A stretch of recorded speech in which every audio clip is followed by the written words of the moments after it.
Welcome to Process to Profitability, a podcast all about the tools and strategies you need to serve your clients and grow your small business, hosted by me, Samantha Mabe of Lemon and the Sea. Join me as I chat with creative entrepreneurs and small business owners about how they built and grew their businesses and how you can do the same in a way that fits you. Let's get started. You're listening to episode 70 of Process to Profitability. Today, I'm talking about launching your website. If you've been tuning in over the past 6 weeks, I have talked about designing a strategic website, going through your navigation, homepage, about page, portfolio, sales page, contact page, everything you need to really build a website that helps your business to thrive. And so now it's time to talk about launching that website that you've built. This is the way that I help my clients prepare for a launch and get their website out into the world. And so you can use this if you're working with a designer, but even if you're designing a website for yourself and you are launching it, this is a great way to get that out into the world in a really fun and exciting way that helps your business to grow. We're going to be talking about a couple of different aspects of launching a business. So we're going to be talking about building excitement, finalizing your website, getting ready, launching, and then what you can do after your launch. So I'm going to start with building excitement because this is going to happen before your website is even finalized. And it's something that you need to start planning, maybe not at the very beginning of your website design, but as you're going along. So what you want to do here is let people know that you are going to be launching a new website. This is going to build a ton of excitement and get people ready to see what's out there. And it's a lot of fun to have people joining you on this journey. We in business all have websites. We know website design can be a struggle. We know that these things change. And so we can build excitement with our audience, with our friends, with our support systems, so that when we are ready to actually hit that live button and promote it to the world, we have already built up an audience that's ready to see what we're doing. So I have a couple of ways that you can build excitement. The first is to let your audience know about your upcoming launch. So you want to let people know that you're doing this work instead of keeping it a secret. When I did my first website redesign, I really kept it a secret. I didn't share it with anybody. And so when it launched, really nobody noticed that there was a difference. I had a couple of Instagram posts go out, but there wasn't a big drive to my website because I hadn't shared it all along. It was just like one day it looked one way and the next it was different. So a great way to do this is to give people a behind the scenes look into what you're doing. And not just what it's going to look like, we'll talk about that later, but let them know why you're updating your website. Usually we're doing this at a point in our business where we're making some changes, maybe we're offering new services or products, or we're making a shift in our dream client. Something is happening in your business.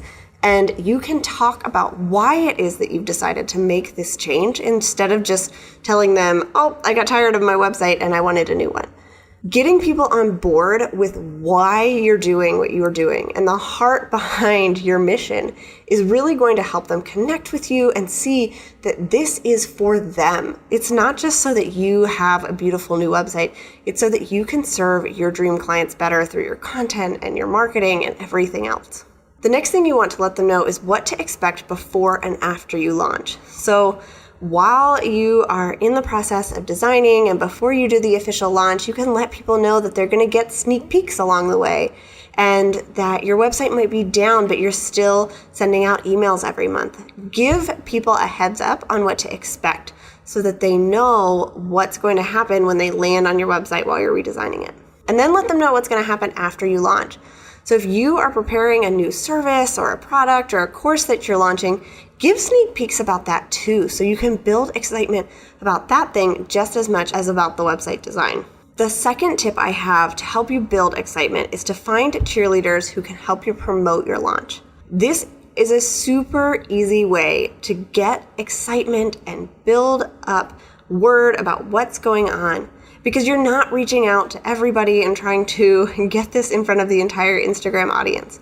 Instead, you're going to email friends and business associates and collaborators to let them know what you're working on and ask for their help. I did this when I launched my podcast. I sent out emails to some of my friends that I had talked to about podcasting. I let people in Facebook groups that I was close to know what I was doing. And I asked the guests that I had already pre-recorded episodes to also promote the launch of the podcast just like they would their individual episode. And that helped it get in front of more people without me having to try to strive to get in front of more eyes. Besides, the people who are coming alongside you in business are really supportive of what you're doing, and they're going to be excited to see the growth that is coming through your business and the changes that you're making. And so this is a way to let them be a part of that in a really easy way for them. And that is my next note. Make it easy for them to share about your launch. Send them images that they can use, copy that they can use, and the dates where you want them to promote it. So make this as simple as possible. They may take it and tweak some of that information, but you want to give them everything they might need up front so that they know exactly what to expect and what they should be doing and how they can help you without giving them more of a burden than they already have through their own business. And number 3 for building excitement, and this is one of my favorites, is to share the process. So as you are designing your website, give sneak peeks of what the website will look like. So try a partial screenshot, a color palette, a mood board to get people excited and build a little bit of suspense. You don't want to show everything all at once because then you're giving it away. But give them just enough that they want to check it out when it's live. My recent client, Buzzing Creatives, did a really great job at this. They had a whole countdown about their website launch, and they talked about it every day for a little bit so that when we actually launched and went live, people were really excited to check it out. They had images that they were sharing from their website that were all on brand. And at the same time they launched their website, they launched a new brand. So it was really cool to give some sneak peeks into not only what it was going to look like visually, but what the heart behind their brand was and the mission. So they shared those things as well. And that really resonated with their audience because they were able to communicate that to the people that had already been following along and tell them, we have really solidified this, and now we have an online home that is a reflection of all of these things that we're saying. One of the best ways to share the process and give sneak peeks is to use social media to talk about what you're learning while you're designing, why you're updating your website. And my big thing here is to focus on the heart behind your brand and how you can better serve your clients through this new website or whatever updates that you're doing, instead of just making it about the visuals. Yes, you're going to have a beautiful website to launch, but it's about more than that because your business is about more than that. So that's step 1, build some excitement. I like to start working on this at least a couple of weeks before the website actually launches so that you have those cheerleaders in place, you have the graphics ready to share, you've started building that suspense, and you can do it so that further out from your launch, you're sharing just little bits here and there, and then the closer you get, you're really building that suspense, you're getting people ready, maybe you're sharing some kind of a countdown every day, and that's gonna drive people to your website to sign up to get notifications about when it launches, and then it's going to drive them to your website when you actually launch, which we're going to talk about later. Part of what it takes to run a successful online business is having the right tools for the job. I'm sharing a list of all of the tools I use in my business in my toolbox. And you can find that at lemonandthesea.com/my-toolbox to download it now. These include tools that I use for podcasting, designing, running my business, and other things. So you can get a real inside look at everything that I use every day in order to serve my clients well and grow my business. Again, you can find that at lemonandthesea.com/my-toolbox. The second step here when you are getting ready to launch your website is to actually finalize your website design.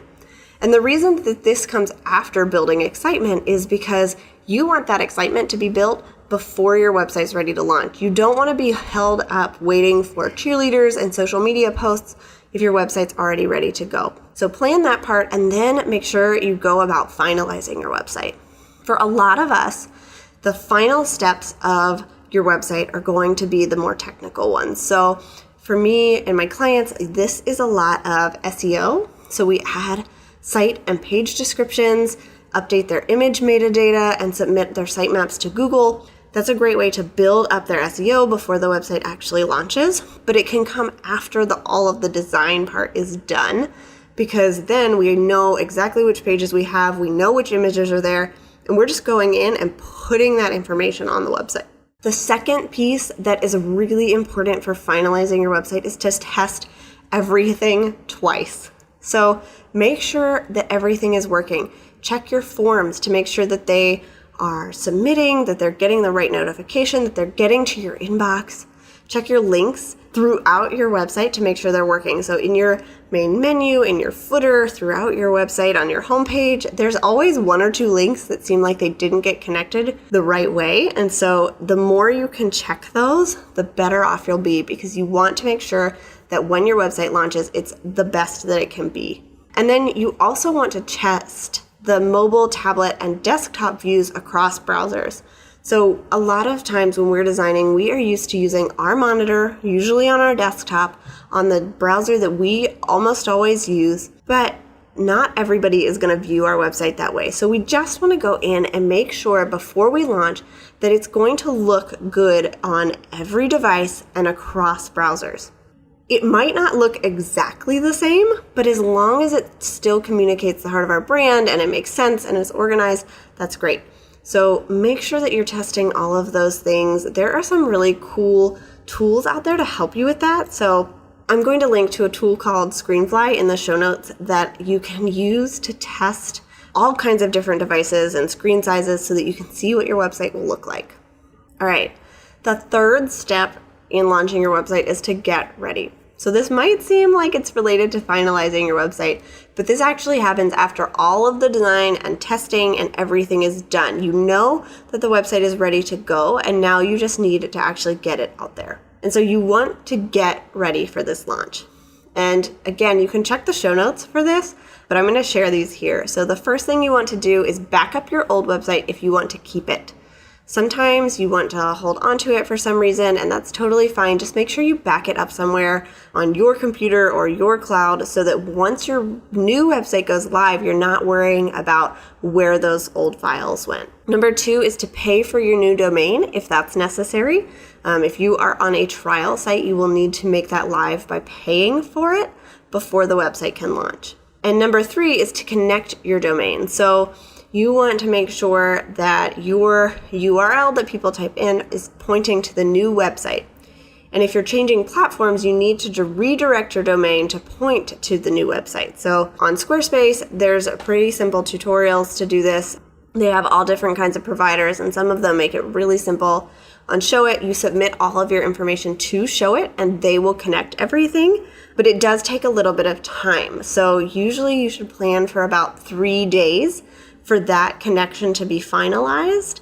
And you want to make sure that that happens before you're actually launching. So I like to do it a couple of days even before that 3 days is up, and I call it kind of a soft launch so that we can make sure that all of those connections are working correctly and that nothing gets lost or confused or isn't working. The fourth thing is to set up your email. So the email you're currently using will remain active as long as your hosting is active. If you choose to cancel your hosting, you will need to host your email somewhere else. So what this means is if your domain is with somebody like Bluehost, which is where mine is, when I first bought my domain, it also included hosting. And so I paid for the domain, which is the URL, the address, and I paid for the hosting, which was basically, how my website was going to show up. And that hosting part included my email address. But when I switched over to Squarespace, I no longer needed to pay Bluehost for that hosting because I was paying Squarespace, and I would be paying twice as much money as I needed to. And I was all ready to switch, but what I needed to do before that is to make sure that I was still going to have access to all of my emails.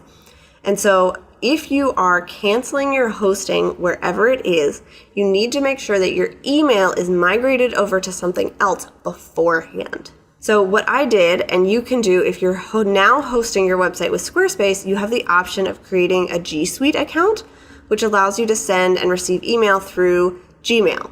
So if you choose to move your email hosting to G Suite, you need to do some redirecting before you do that cancellation. And you can do this if you have Show It as well. It's just not built into the platform. But you need to make sure that before you cancel that hosting, you've done all the redirecting, you've tested to make sure your emails are coming through, and then you can cancel anything that you no longer need. Number 5 is to do a soft launch. So, like I said, you want to connect your domain a couple of days before the website is supposed to go live and make sure that it's working. And then once the website is technically live, you want to test everything again. So this is going to give you enough time to switch everything over, to make sure that it's still working, that nothing broke in that transfer before you're actually promoting it to everybody else. So it's your website's technically up and running and people could visit it, but you're not promoting it until you've tested it again. And then number 6, if you're starting a new website where you haven't had one before, either because this is a new business or a new venture or whatever, have a few blog posts that are ready to post the day you launch so that you can give something for your visitors to engage with. If you only have one blog post live when people come to visit your website, there's really not an incentive for them to stay on there for a very long time. So I like to have between 3 and 5 posts prepped, so that once they come to the website, if they read one, they've got at least a couple other things to check out before they're going to leave or sign up for your email list or whatever it is their next step is going to be. And this is just a way to make sure that your website is really serving those people well as soon as they land on it.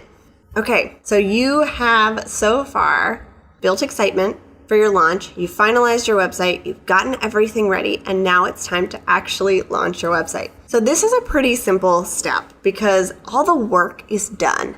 And what you need to do now is share your new website and celebrate. I love for my clients to share their new website on Instagram, Insta Stories, Facebook Lives.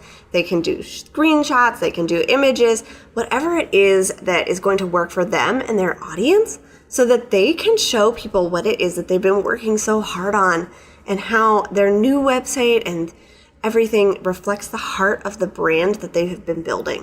I would really advise that you plan for at least that launch day. It's going to be a little bit chaotic. It always seems like there's something that comes up last minute that you're going to have questions about, but set aside that day to really just promote your launch and celebrate all the hard work that you have done instead of trying to fit it in between client work and other business tasks.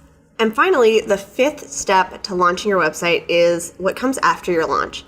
And for a lot of us, we think that once a website is live, that it's finished. And we are just going to revisit it in a couple of months or in a year and see what needs to be updated. But that's really not the best way to build a strategic website that works for your business. Because what you've been doing up until now is, even if you've done some research and even if you've had people take a look at your website and do a user experience test or whatever it is that you've been having them do, you're not going to know for sure that your website is doing what you expected until it's live.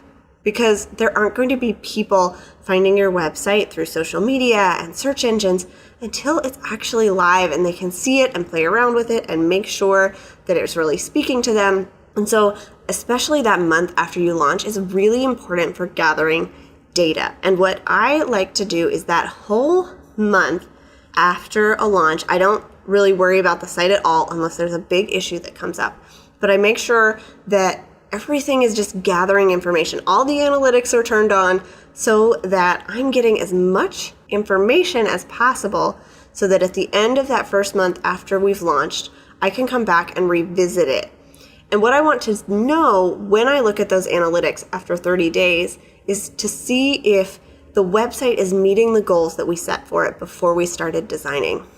If a website's goal was to get more people to an email list and we launch it, and even if it is the most beautiful website, if people aren't signing up for that email list, then something on the website isn't working and it's not serving my clients well because it's not doing the job that we set out for it to do.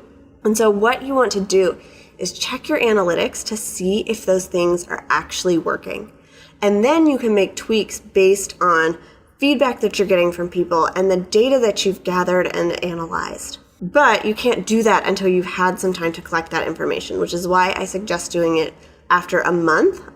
You could also do it after 60 days, and I suggest revisiting this every once in a while. So like revisit it after a month, make those tweaks. If you had to make changes, then check again in another month. If you didn't make too many changes, check again in like 3 or 6 months, just so that you make sure that everything is on track the way that you're expecting. And of course, you want to continue promoting your content and your website design. Just because you promoted it when you launched doesn't mean that everybody saw that information. And especially when you're creating new content every week or every day, pushing it out once to people doesn't mean that most people are going to see it. So continue to promote the work that you've done, talk about the heart behind your brand, your mission, your vision, the design work that you've done, the content that you've created, so that you can get it in front of the right people. And finally, what you want to do is keep a list of the updates you want to make down the road. So not everything on your website needs to be updated a month after it launches.